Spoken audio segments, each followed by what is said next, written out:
glako ka. Glak-glako ni nang kutinay palawan na eh, nag-extra. Bakit walang laman? Nagbebenta na sinang may part-time job. Ito may laman.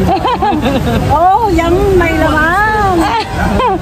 Ang gati star niya. Nagpili ka mga may star na sinang dito, oh, 7-Eleven.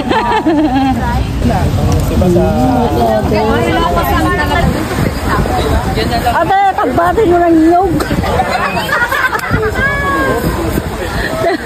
Tagalog nang. Yung Tagalog dito tagbatin.